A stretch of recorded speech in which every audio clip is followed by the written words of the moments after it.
Podcast. I'm Carly Stone. I'm Jackson Grubbe. I'm Shane Munton. Today we're having a debate. We have with us Dr. Stephen Hancock, who is the English Department Chair at BYU Hawaii, and Dr. Troy Smith, who is a professor of political science and a scholar of federalism. Thanks for coming in, guys. Thanks for having us. Hey. Today we're going to be talking about postmodernism, which if any of you have taken a philosophy class and it talks about just questioning your entire existence, it's a little bit about what it is. Not entirely, which is why we have these two gentlemen with us today. They're going to tell us a lot more about it. Yeah, so we're going to go through defining postmodernism and its function in society, as well as its merits and demerits or disadvantages. Yeah. So to begin, we want you to state your name, your favorite place to eat in the Laie shopping center, why you're interested in postmodernism, and then what your definition is of postmodernism.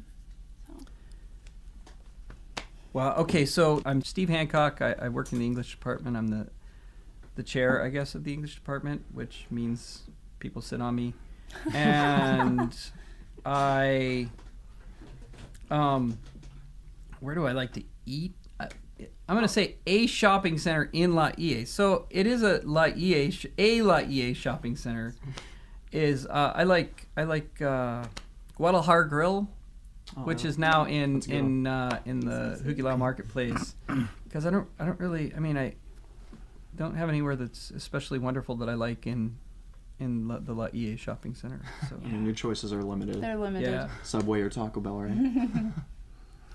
I'm Troy Smith. I'm a professor of political science at BYU Hawaii. I'm also a fellow at the Center for the Study of Federalism and the editor of the online Encyclopedia of Federalism. And my favorite place to eat in the Laie shopping center is the poke bowl from Foodland. Oh, that's a good one too. Good That is a one. good one. Wait, which one specifically? I like the show you best. Solid. Good one. Yeah, I have a confession. I've never eaten poke. Oh, Oh, you My gotta whole life. go. do you like fish? Yeah, I don't mind fish. I don't even mind raw fish, but I was under the impression that it all had limu in it, and I just don't like seaweed. Oh, But somebody told me no, and that there's I'm going to start with some spicy That's my favorite. poke that doesn't have limu.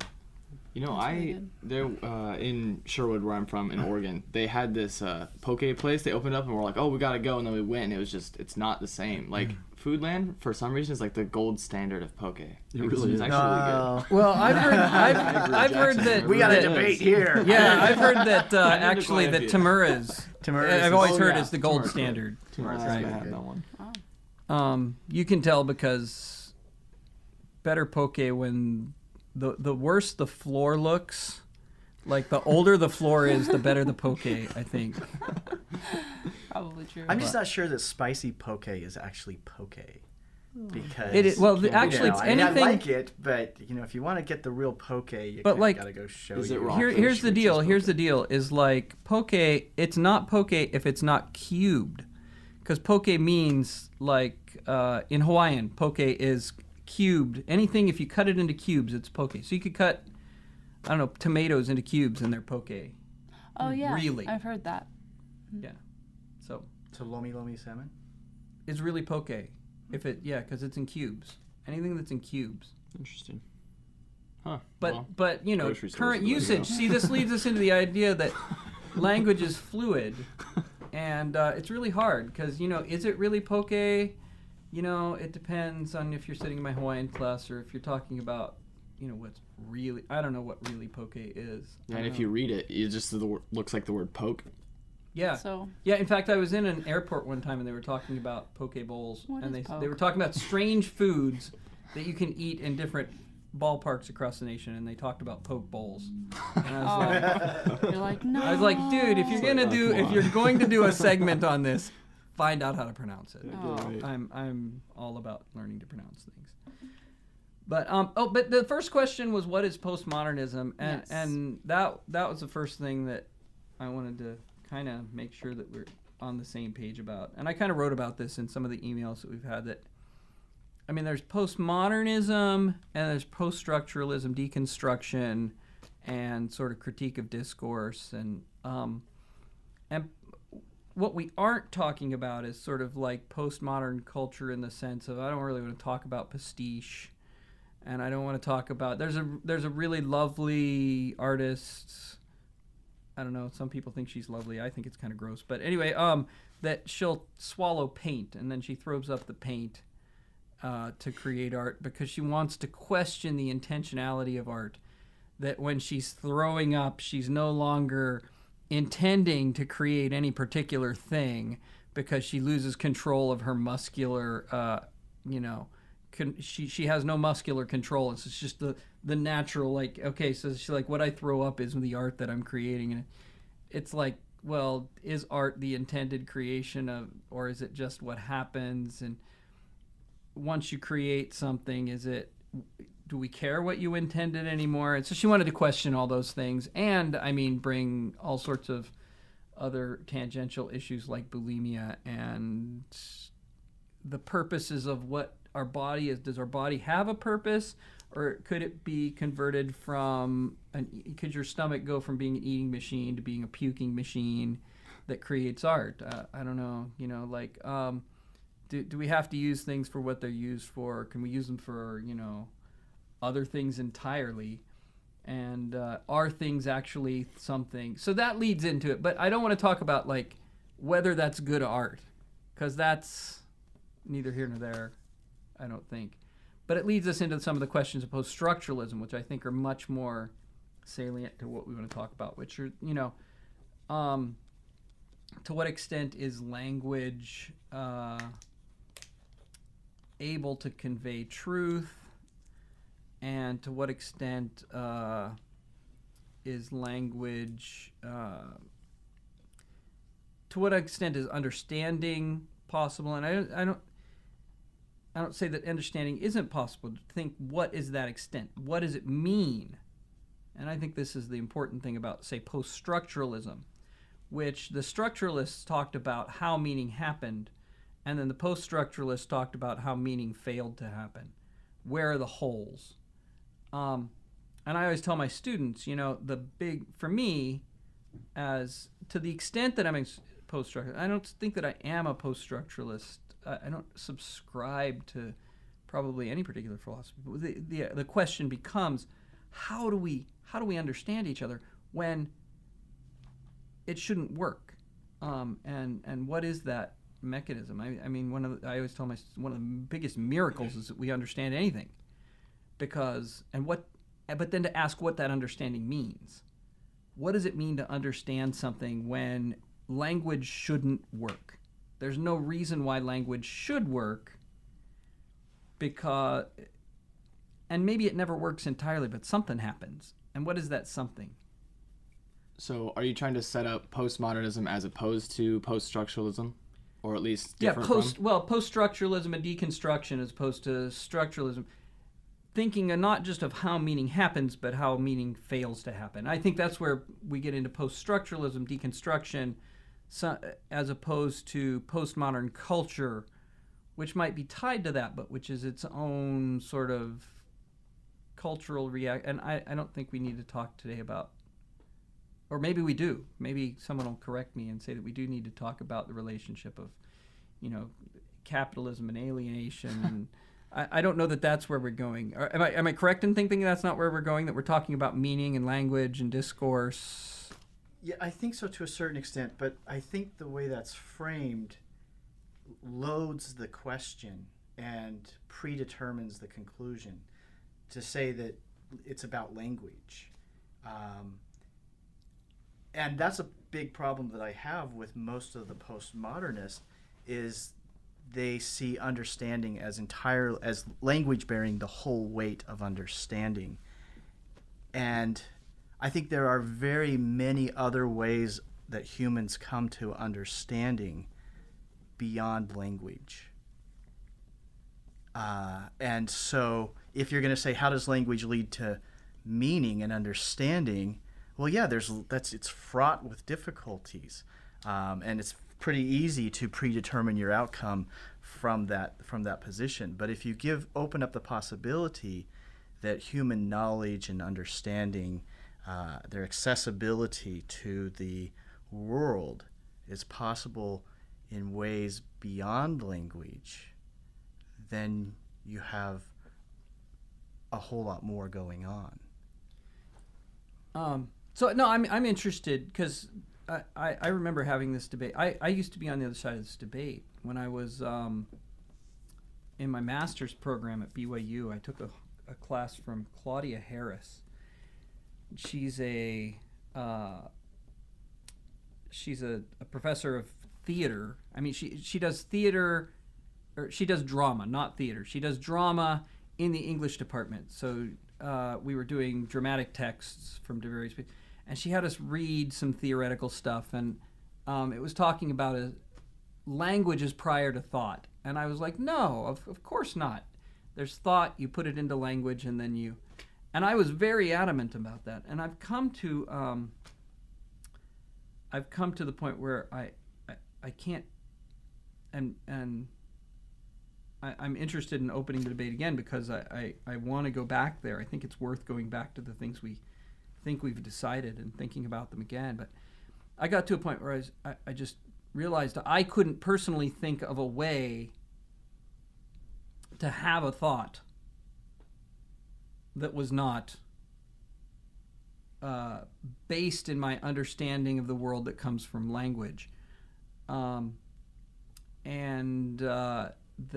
my language conditioned the way I think about the world to the extent that that's what my thoughts are. So that idea, I guess I've gotten to the point where I don't think of language as prior to thought, but I think of it as contemporaneous with thought. That thought is linguistic in its nature, and this is very Lacanian, right? The idea that even our unconscious is structured like a language, and that I use. Well, actually, I'm going to stop for a minute, and then I'll talk about examples later if you want me to. But can I respond? But I'm interested in what kind of understanding we would have of the world that would not be conditioned by language, and that you could tell me about, because you're going to have to tell us now in language, right about that. Yeah. So I think this debate is shaped to a large extent, or one of the ways to get into the debate is the Noam Chomsky idea of universal grammar. And that's the idea that humans are born with this universal grammar, and all languages across the world have these fundamental elements to them.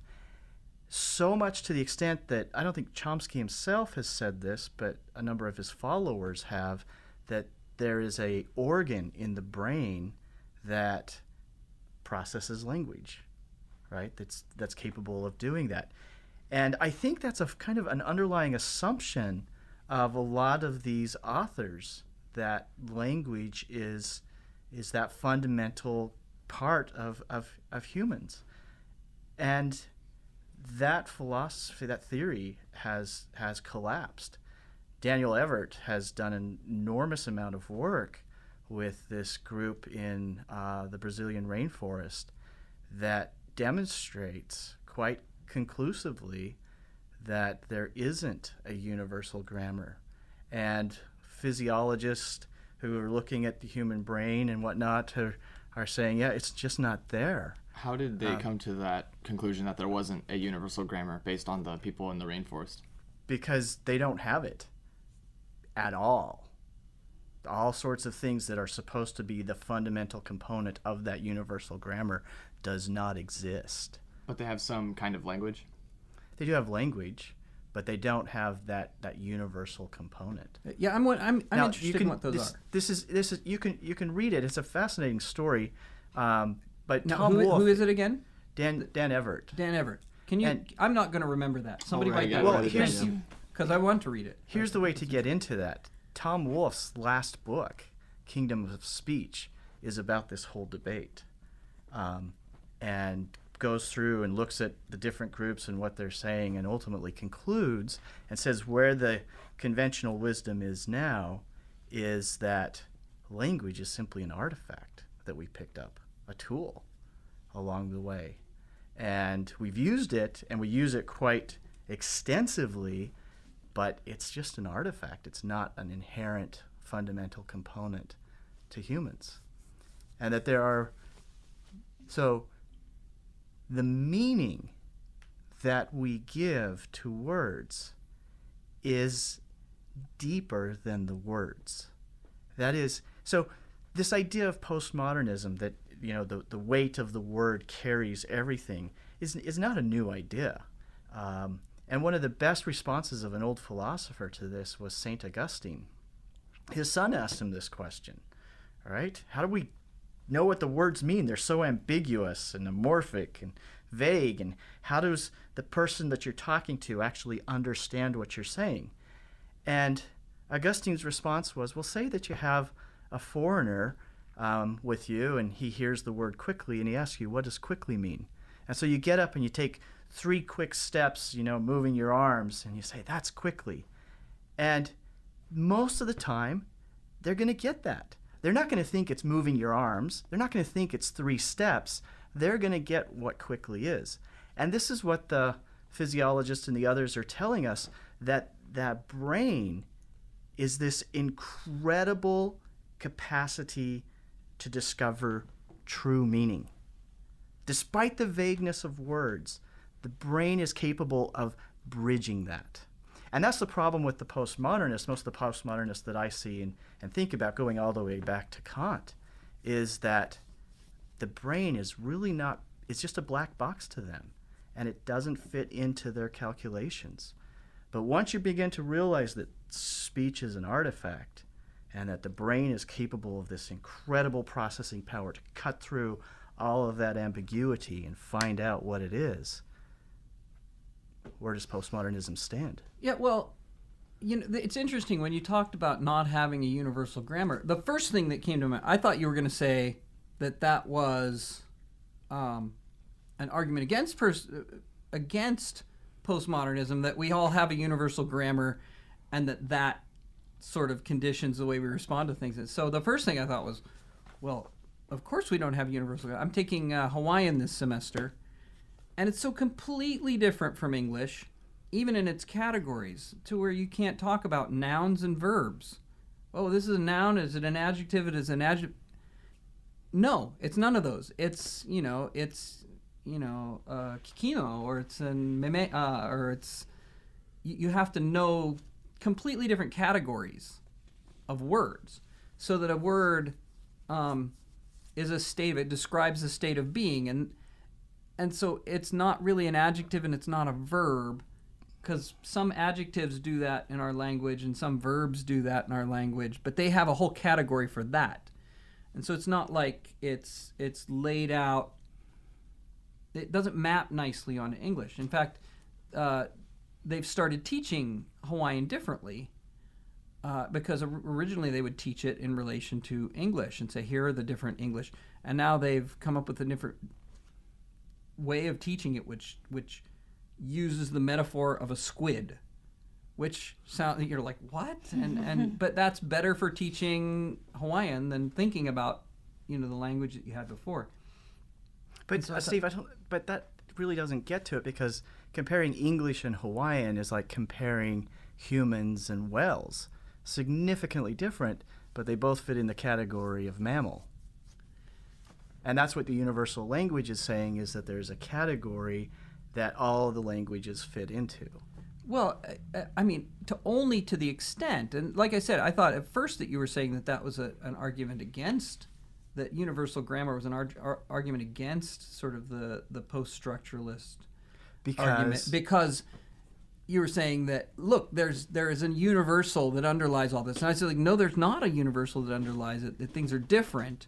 But I think there might be a similarity to the extent that we can say, oh, well, there's signifiers and signifieds, which Saussure Could you explain that real quick? What? Yeah, which Saussure would say, okay, there's the signifier, which is primarily for Saussure, and this is, other people have sort of looked at this in different ways. For Saussure, this was primarily a vocal, and sound morpheme, right? Like there the was material. Sound, yeah, there were sounds that related then to an idea, an underlying idea, which was the signified.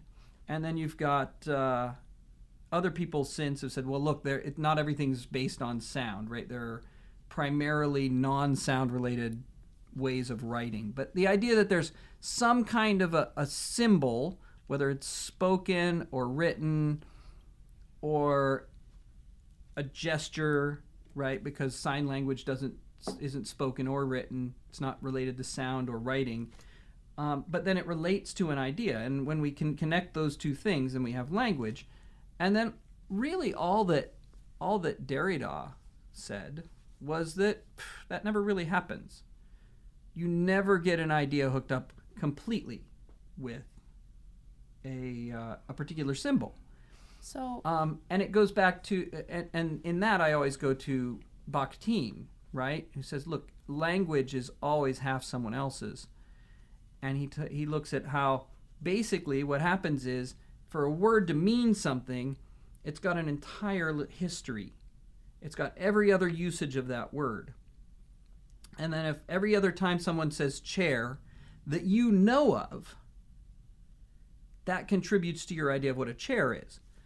But Shane, on the other hand, would have heard chair used in completely different situations. Now, they might have been some of the same situations, some different situations, but there's always a difference between the language that Shane knows and the language that I know. And so there's understanding, but there's never complete understanding. And I think that perhaps some of the post-structuralists, postmodernists, deconstructionists were much less dogmatic than some of their after followers. I know Derrida, for instance, would be much less dogmatic about understanding not happening than, say, even like Deman after him was very much interested in tearing things apart. Derrida was more about showing us where things didn't work and finding out what that means. What do we do now that doesn't work exactly the way that we thought it did? And I guess that's the kind of post-structuralist I am, if I am a post-structuralist, is I want to look at the way things don't work. And then for Derrida, that was a sense of, I'm going to be very humble in the way I use language, because I'm using language, and if you don't understand me, if Jackson doesn't understand what I'm saying, that's not necessarily Jackson's fault. And we may never come to understanding entirely, but we can at least see where the gaps are and come to an understanding of what we don't understand. So what But is... if I may, you're just repeating old arguments and that aren't responding to the modern critique of postmodernism. You're still putting the weight on language, and you're not dealing with the idea that we have been able to get inside the brain now and say the brain is able to bridge that ambiguity. Not fully, not to the extent that is widely claimed, by some people, but certainly at a much greater extent than the postmodernists give it credit for. I mean, those are old ideas.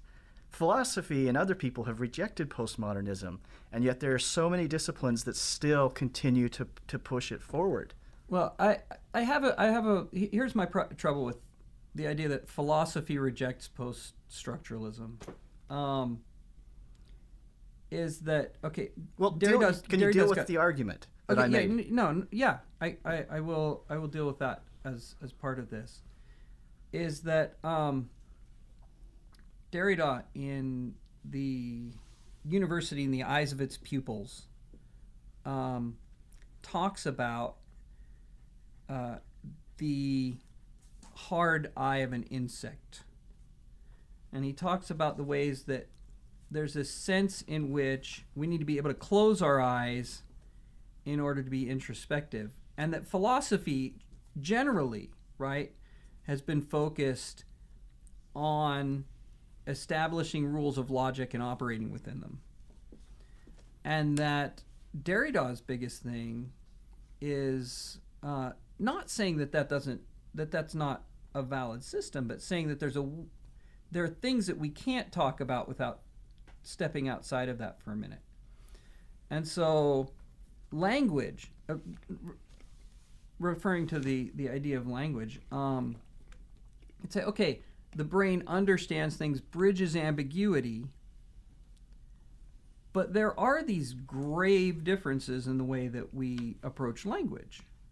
And language is the only way we have of communicating. I don't know of another way of communicating ideas or of expressing what those ideas are.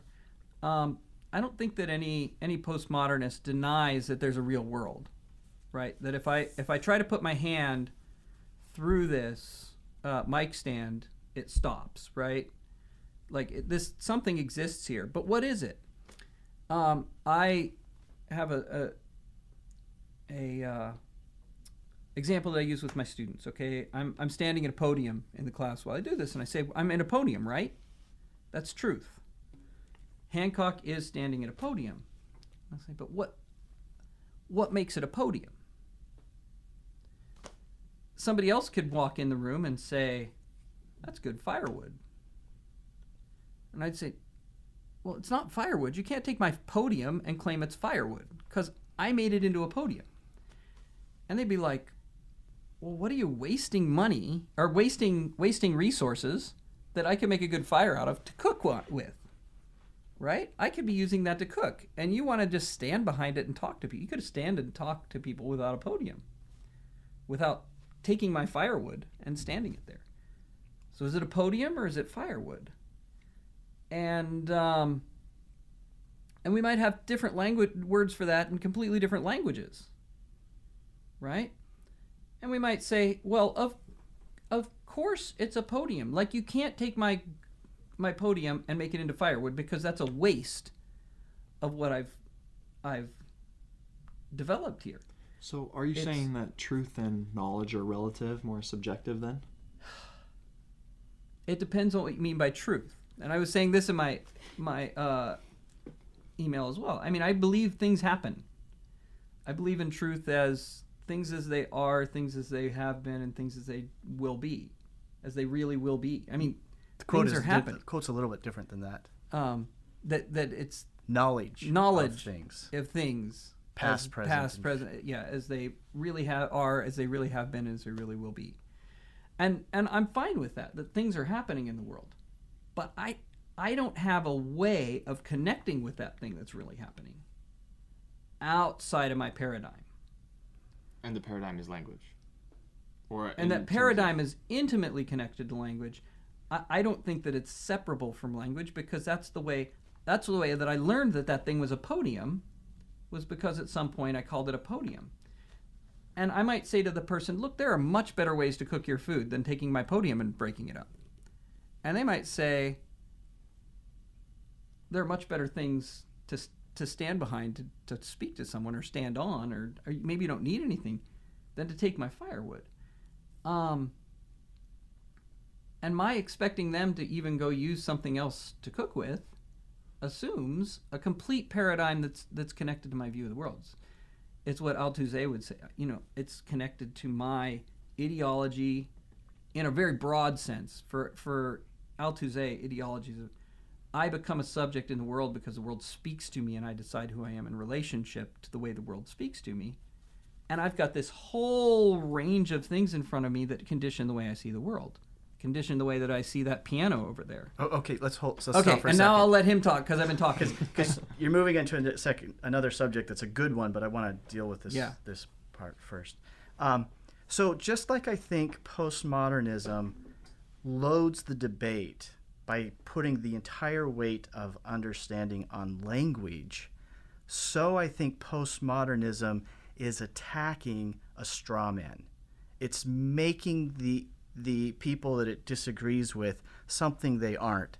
And that goes to the part where we talked about universal grammar, and your assumption was I was going to use this to attack postmodernism, because postmodernism is, as Lyotard said, a deep skepticism about meta-narratives, about universals in any form. And that's really kind of taking on a very narrow definition of truth and understanding, which would come from Plato, which is that truth is one and universal. But that's not the way you have to you necessarily understand truth. It's not the way I understand truth. It's not the way a number of people understand truth. If you understand truth as plural, right? Truth has a function, and the function of truth is to correctly project how the world is. And to the extent that it correctly projects how the world is, it's true. Knowledge of present, past, and future. By the way, it's kind of interesting side note. The Hebrew word for truth is composed of the first letter of the Hebrew alphabet, the middle letter of the Hebrew alphabet, and the last letter of the Hebrew alphabet, which kind of conveys that idea of past, present, and future. But if we take your example of the pulpit, right, it can be both a pulpit and firewood. That's true. Both of those are true. And it can be multiple other things as well. The question is, it's conveying a truth, right? And so the question would be, for us as an audience, as a group of people, what do we want that to be at the moment? Do we want it to be a pulpit? Do we want it to be firewood?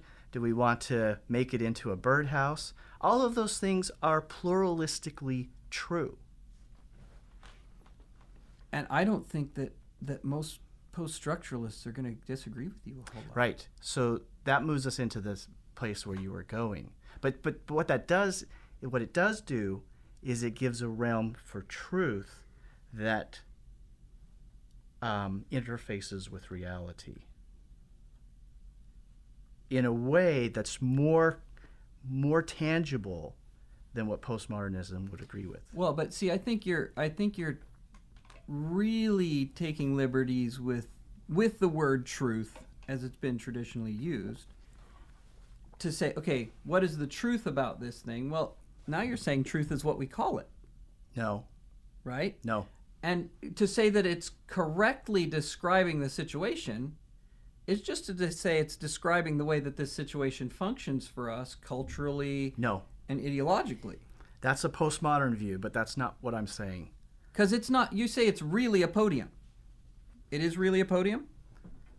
It's correct to call it a podium? It would be true to call it a podium. Why is it true to call it a podium? Well, because it is shaped in the manner and form that serves the function of a podium, that we have come to agree and understand socially as a podium. So how is that not a cultural understanding of what that thing is? I mean, somebody who's never encountered a podium has no idea of public speaking. Right. Right? That doesn't describe their reality at all. Okay, so let me explain. What Foucault would say, what postmodernists are going to say to a large extent, is the way we see and understand the world is a result of socially constructed concepts, understandings, and yeah, absolutely. Language.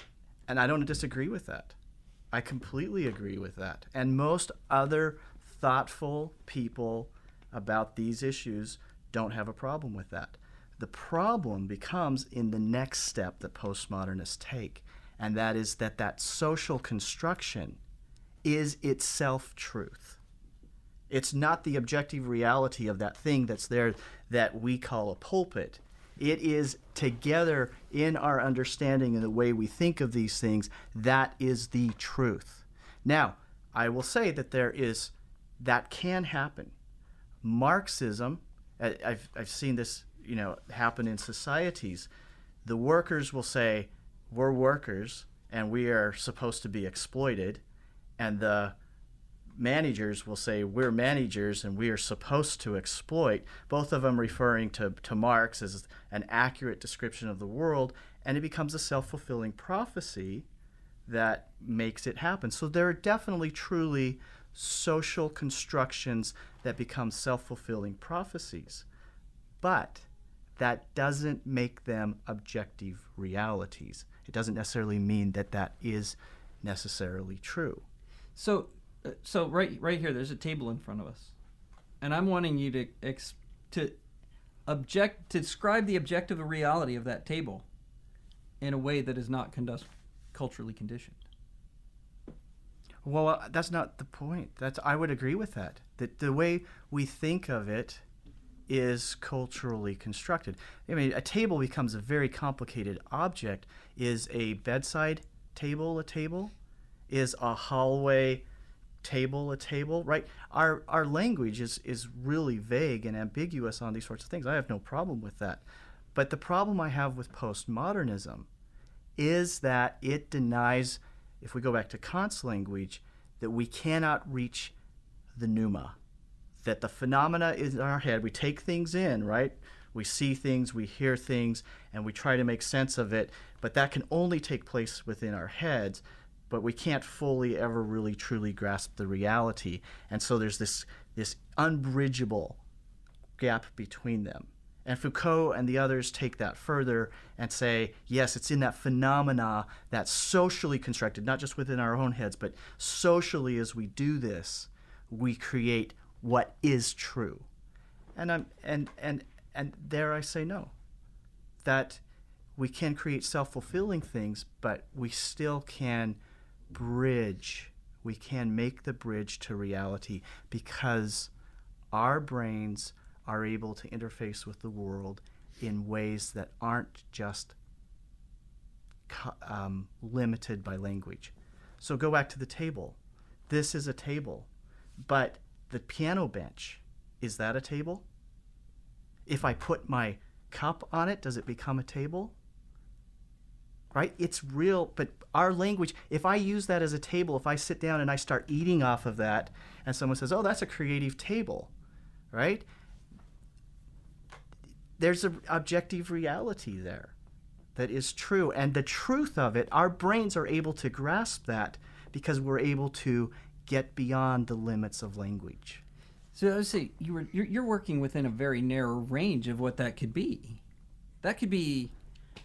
Oh, I can go. We can make it as extensive as you want. Yeah, but I mean, I can make that lots of things that we aren't even thinking of right now. That's true. As soon as we think of it, right, we're going to give it a new word for what that thing is. And where did we get those words? We got them from our social context. So language doesn't grow? No, of course it grows because we hear from what? What? From what? From hearing different words used in different contexts. Sometimes it happens that there's an accident. Have you ever had an experience of something that you couldn't, or experienced something that you couldn't put words to it? Yeah, of course I have. Of course I have. And that's not real? Did you But have what to have is the, it? But did you have to what have is the it? language mediate that experience for you? But what is it? Tell me what it is now. It's that thing I can't understand. But you still experienced it. But you didn't. So this is what I don't understand, Steve. It sounds like you're saying that we need language to mediate the world. And I'm saying that there's plenty of things that we experience and we go through without actual words to mediate it. If I can jump in real quick, Joe, just to be clear, as far as I understand it, tell me if I'm wrong, but Dr. Hancock, your understanding of truth is grounded in language, and Dr. Smith, your understanding of truth is grounded in the function as well as in experience. Go ahead. Not exactly. See, this is hard because for me, I'm saying, hey, look, I can't. The words aren't there to equate. Whatever I tell you is now going to ground that thing that I'm talking about, and to me, that's the sense of the post-structuralist debate. Is that truth? Sure, it's there. It's there. I'm going to run into this microphone stand. But see, to tell you that I'm going to run into this microphone stand, I had to assume this was a microphone stand. I had to assume what I meant by me and what it means to run into something. Right? All of that has to be there before I can express to you the idea that I'm going to run into this microphone stand. See, and here I go. And there, I just ran in. Actually, I ran into the microphone. I didn't even run into the microphone stand. There we go. Now I ran into the microphone stand. But did I run into the microphone stand? Only because I've decided it's a microphone stand, and I've decided what it means to run into it. I could be caressing the buluyaga, which is an interesting, thing for worshiping spongy stuff. I don't know. It's like I could, and I'm running, I don't know. Or it could be thousands of other things. So when it could be any number of, an unspecifiable number of things. Yes, this is here, but I can only, when I encounter it, right now I'm feeling something, and my neurons are feeling the coolness, right? But by the time I express that, by the time that I have, and here we might say, what's a thought, right? And this becomes a difficulty. What is thought, right? Am I thinking something when my body just goes, oh. But of course, even when I say, that means something relaxing, it's attached to things. What's thought and what is physiological reaction? But in saying physiological reaction, I'm assuming a sort of scientific paradigm that says that that's what experience is the way, this experience that tries to nail down what's happening in my hand in terms of the neurons firing, that even calls them neurons. See, I'm trying to think my way out of the language, and when I try to think my way out of the language, I just work my way into other discourse. So there's two problems with that. The first one is you began with truth is this stand, physical reality. There's a physical reality, and the truth is the physical reality. That's not my understanding of truth. My understanding of truth is if it correctly portrays the world as it is. So it's the thought. Does the thought correctly portray the world as it is? And when you got to thought, you were lost. What is thought? I can't explain that. I don't know what that is. But that's where I find truth. Truth is our conception of the world. Is it a proper, correct conception of the world? To call this a stand would be a proper conception. It's standing up, right, holding the microphone in place. If we want to worship it, some people might see it as something else, and that could be very much a truth for them. Is that a correct understanding of the world? Well, that's an interesting question to ask, and it isn't a question that can be asked. So, can we ask you a question? Does postmodernism help or hurt society, in your opinion? Well, that's a bigger question. That's a completely different question.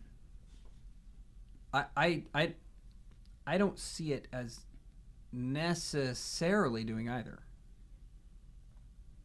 Well, actually, before we move on, do either of you have any last statements to say about the idea of truth? It's the correct portrayal of the world as it is, and that can capture both a physical reality, and it can capture value, such as justice. It can capture things like goodness and kindness, decency and nobility, right? A correct portrayal of something. Yeah. Whereas I see, I that word correct is difficult for me, because somebody has to decide it's correct, right? Now that could be someone with every reason to believe that that's correct, and maybe it's someone we trust to make that judgment of correctness, and maybe it's someone, ideally, it's God, who has a different perspective. I don't understand his perspective. I don't know how discourse looks when you understand every word that's ever been used in every context it's ever been used. I don't know what the world looks like then, because I'm not there, and I will never be there, at least in this life. Perhaps one day I will be there when they give me my Urim and Thummim, and I can look in my ear and have everything present before me. I don't know what that's going to be like. That's going to be a trip. But but let's use that as a bridge into your question. Okay. Yeah. Is postmodernism good or bad for society? Well, to the extent that Steve is hesitant to use the word correct and label anything correct or bad, postmodernism is a big problem, because that leads to relativism and nihilism, that we can't say that this is a correct belief. We can't say that this is a proper understanding of the world. We have to treat everybody's perceptions and ways of seeing things to a certain extent as equal. And that creates a real problem to the extent that we want doctors and dentists and airline pilots to be able to say this is the correct way and that's the wrong way.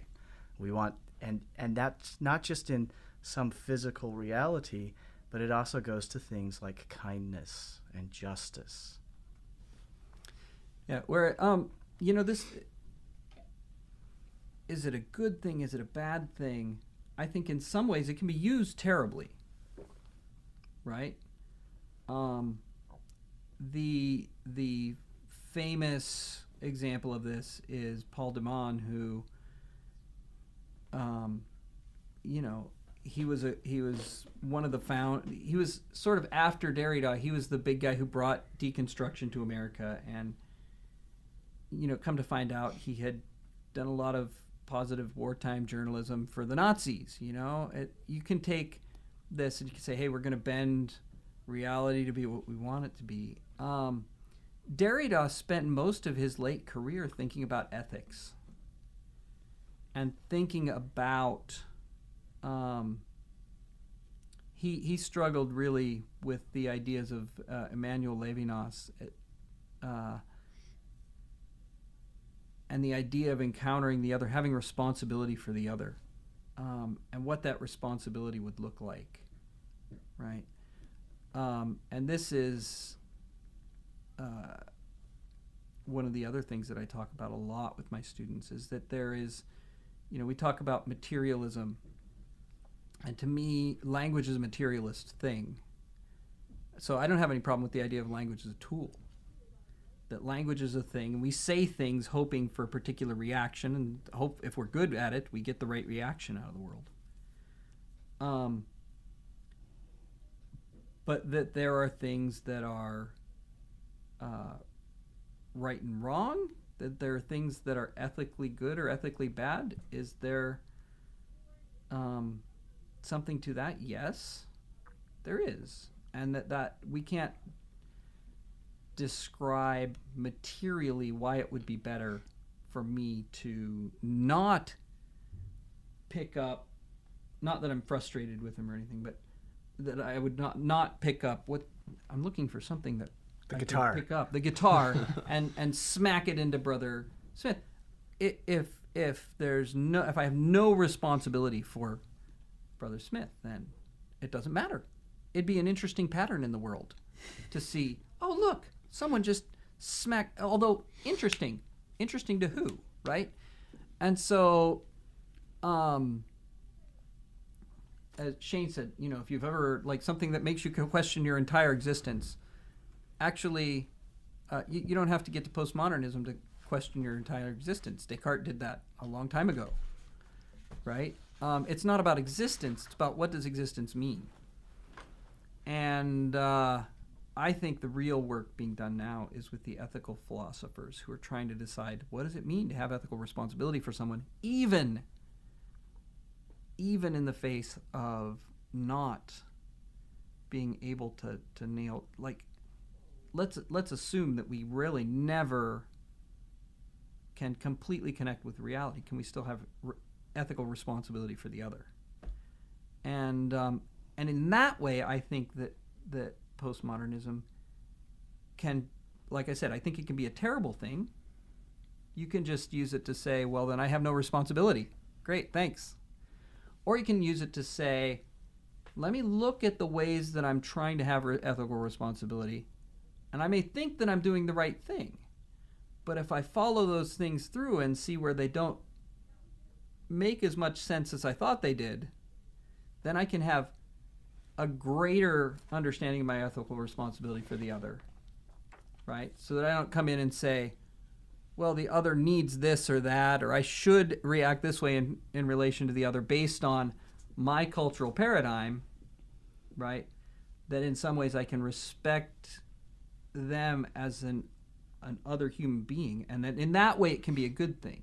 So I think it can be a good thing and it can be a terrible thing, right? So, you can use it to... I see post-structuralism as a tool that can be used in many different ways. So postmodernism has created a problem that doesn't need to be, right? To say, okay, we're postmodern, and so we can't say that there's universals, but we maybe have an ethical responsibility towards the other. Just skip that whole stuff and just say there is another, and we have ethical responsibilities to them, and what are those ethical responsibilities, right? It's created a whole series of problems that aren't necessary, and which oftentimes lead people off to this relativistic perspective, almost a solipsistic perspective, or a Nietzschean perspective of it's all about self or it's all about power. It's nice to see that there are postmodernists thinking about the ethical component to that, but that's already there within our human experiences.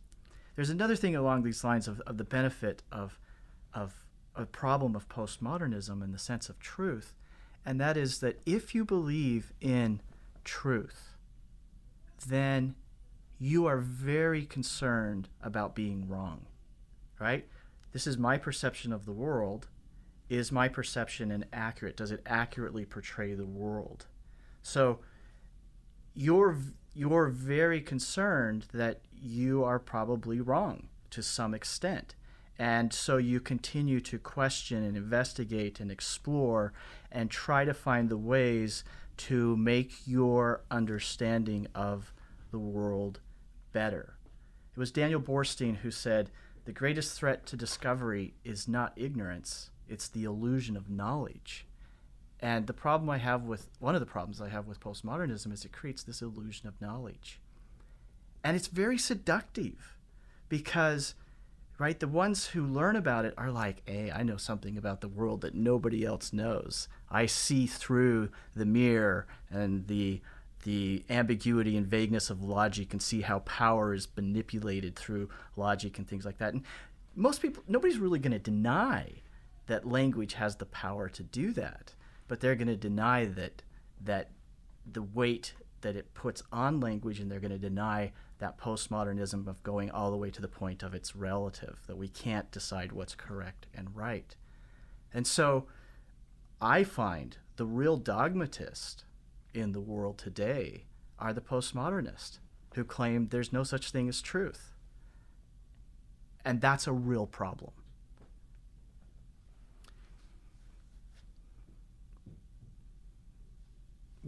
There's a lot. You just said a lot of things, and so I'm trying to decide where to start addressing that.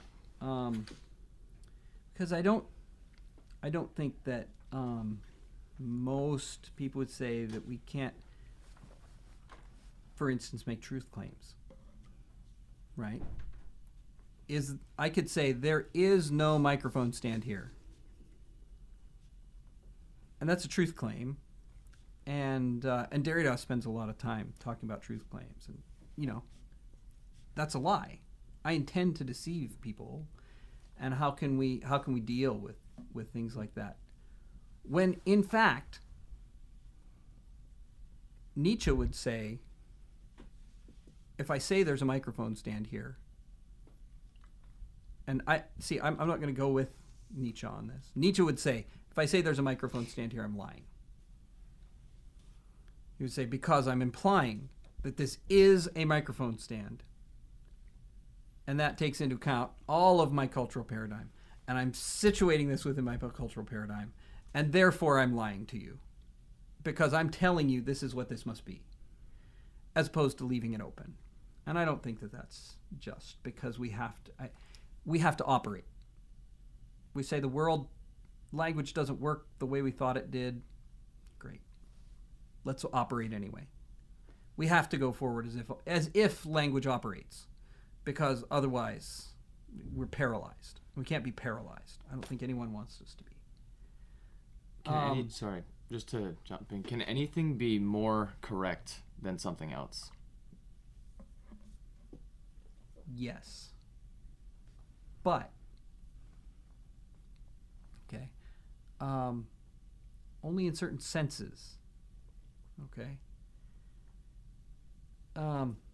I think that the difficulty here, and we weren't going to bring up God, but I'm going to bring him up anyway, is that once we give up the idea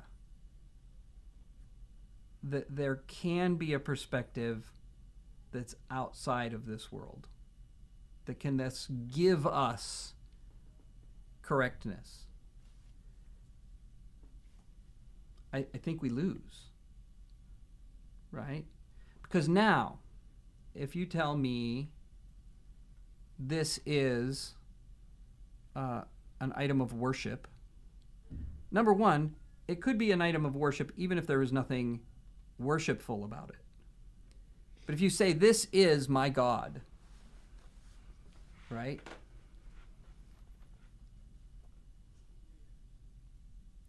We have to assume a particular way of deciding whether that's a God.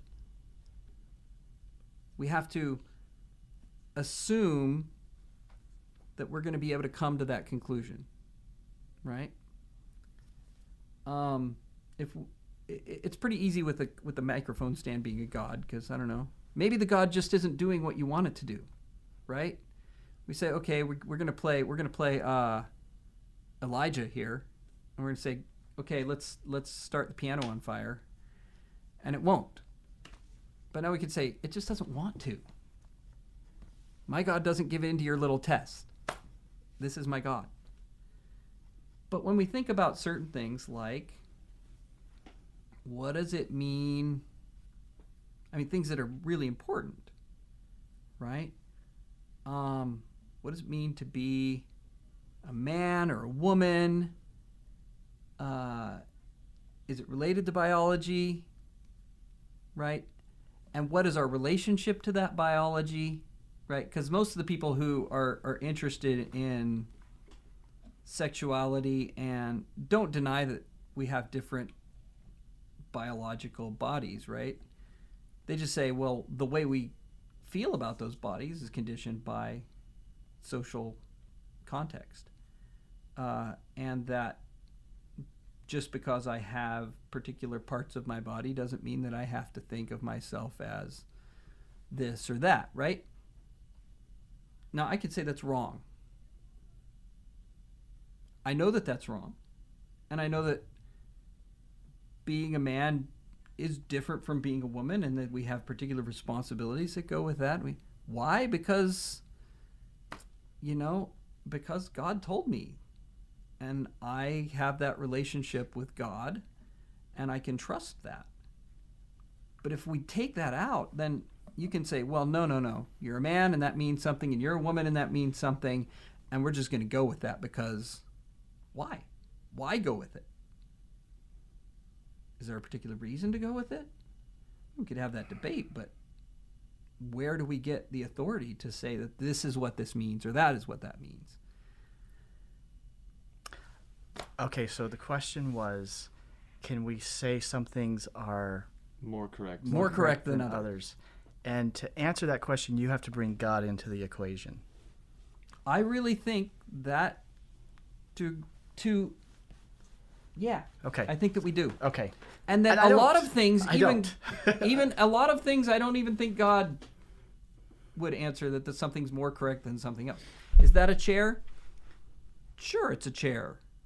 Okay. Is it a collection of atoms? It's also a collection of atoms.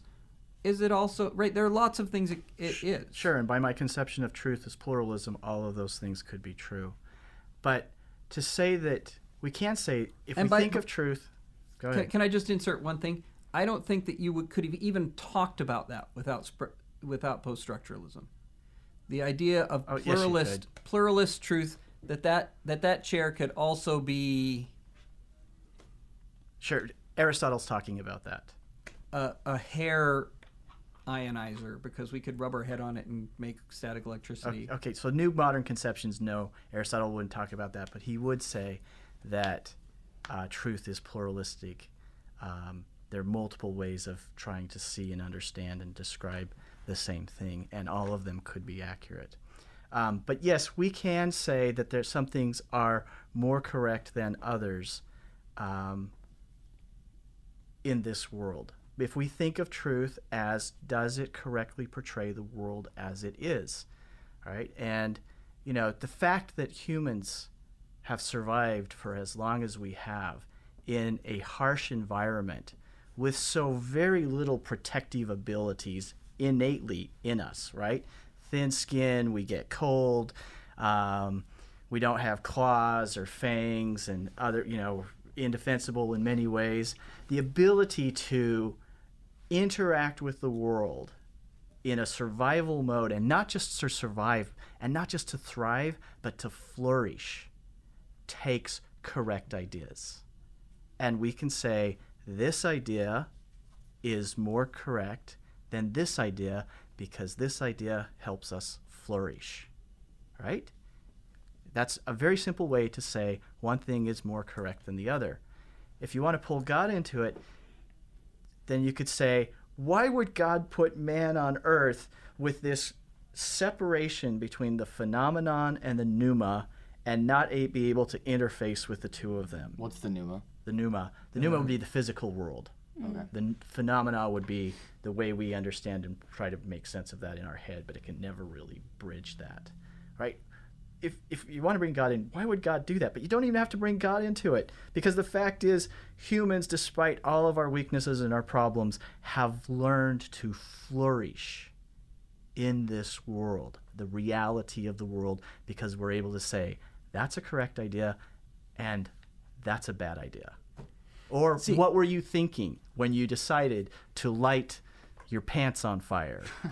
Right? Shame. Yeah, well, here's do my that. problem with that, though, is now truth is merely what makes us flourish. And that decides, we have to decide what's... Wait. Let me be clear. I didn't say it's merely that, but I'm saying it's useful in that way. One of the uses of it is in that way.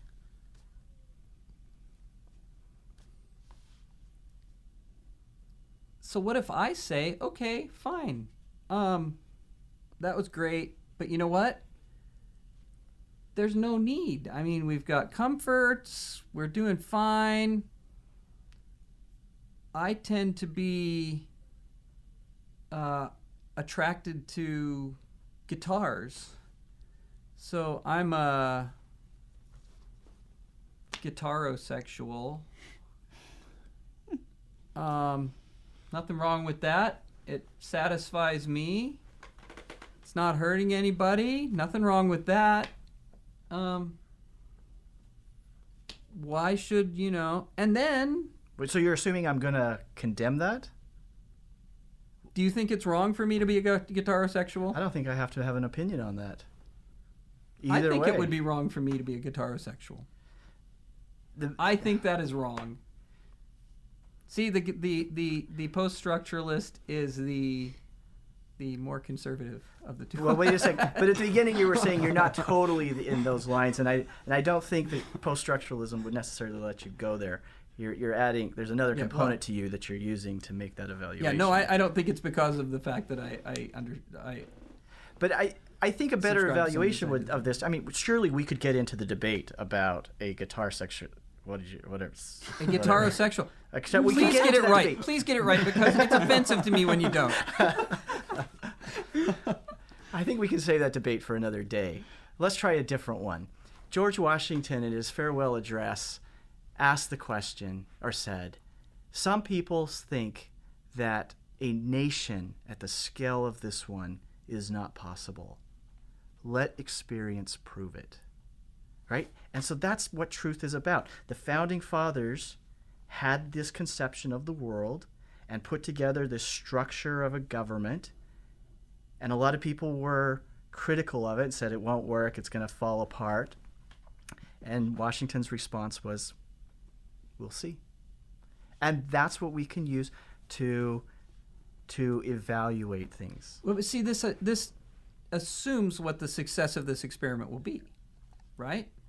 So you would have a lot of people who would say, so we're seeing whether we can subject Native Americans to our new system of government. I'm not saying that's how I feel about it necessarily, right? In fact, I think that I was just talking to my scouts today because our citizenship in the nation person had to reschedule, and we were talking about the idea that there hasn't ever been a nation that was founded on an idea before America. There were lots of different ways of founding governments, but it was never I mean, we can go back to Greece maybe, or we could talk about, but this idea that we're going to take an idea and we're going to make that the center of a government, and that was new and that was interesting, and I think that that's a great thing. And then we say, okay, let's see if it works. And I think it's worked to this point. Although empirical evidence is always tricky because there can always be more empirical evidence, right? I'm always worried right now. Now we're traveling into your domain, but I'm really worried about our ability to sustain public dialogue and a pluralistic view of politics that we were just reading John F. Kennedy's inaugural address, right? Very famous speech. And he starts with the idea, this is not about party, right? It's about... Now, of course, he could have been saying that to make it look like everyone loved him when not everyone did, which politicians do quite often. That way. Right? That's Sure. the first thing you do when you get elected to a position is make it not seem partisan. But I think there's a point that we've gotten to where that people don't even pretend anymore, right? It's like Trump did not get up and say this isn't about parties. He got up and said, "This is a victory for us." It seemed. I think public discourse has changed that way. So, all to go back to have we succeeded? Well, with infinite time stretching in front of us, maybe we have and maybe we haven't. So is but- success objective? Yeah, Or is that's the it- question. Can we ever get to success? Or does the person who says, well, I think this nation, and there are these people exist all over the place. They say this nation is a terrible place, right? It's all we do is assume that we're right. Well, to the extent that truth can be plural, there are multiple definitions of success. Some would be better than others. Many could be equivalent with each other, in which we could use to evaluate that idea, right? Has the nation been successful? Well, it survived for 200 years in pretty much the same form that it was originally conceived. That would be one definition of success. At the same time, it hasn't lived up to its ideals in its treatment of Native Americans, African Americans, minorities, in different ways, and in that regard, it hasn't been a success. So, if we go back to the definition of truth that I've been arguing for, it correctly portrays the way the world is. That depends to a certain extent on the definition of the word is.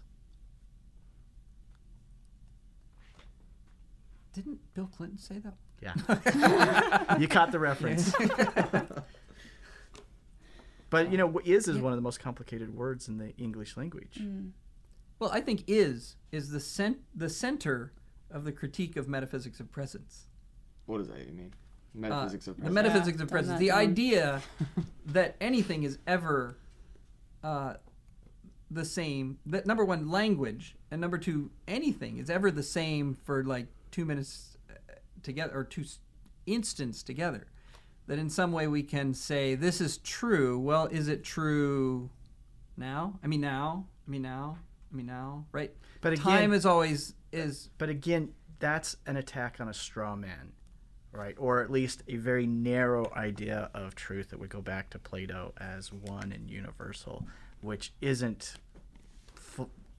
widely agreed on, and I certainly don't accept that. Well, but that's what originally Derrida and others like him were very explicit in that they were critiquing Platonic ideals. Yeah. Right. Number one. But I don't think we would be talking this way without them. I think we would be talking about truth differently without the post-structuralists. And to the extent that's why I say to some extent that these things are good things. To some extent they can be bad things. But I really do think I have a hard time without referring to the idea of something outside of us coming back to these cultural definitions being better or worse than each other. Because it could be good that I like to beat up like people like with curly hair, you know. So I like Jackson, you're out of there, because that's my like boom. That's a cultural idea, and it's maybe Bring it on. you know if we just don't. What's that? Said bring it on. Yeah, I mean, I have a real problem with that's that. the next podcast is us battling it. Yeah. You can sell tickets to That's that a good one. one. I'll fight Some you. money. Well, you wouldn't be the first person to beat Jackson up. I have myself, so. Yeah, well, To be fair, I won. Photography. he We'll beat get into you that up, but you later. won. That's But good. you're the one who has the scar. Yeah, that's Fair. true. So I was Who successful won? in that Who way. won? Who won? Who did win? What does it mean to win in this situation? Again, I think the way that you framed the question is a bit loaded, as if that we're going to say that one culture is right and the other culture is wrong. And that's not necessarily true. That's not necessarily required. You used the word. Yeah, you got me. But that's not necessarily required, right? If you accept truth the way I've been trying to conceive of it, there's multiple ways that you could have good, correct, decent, noble, flourishing cultures that are fundamentally different from them.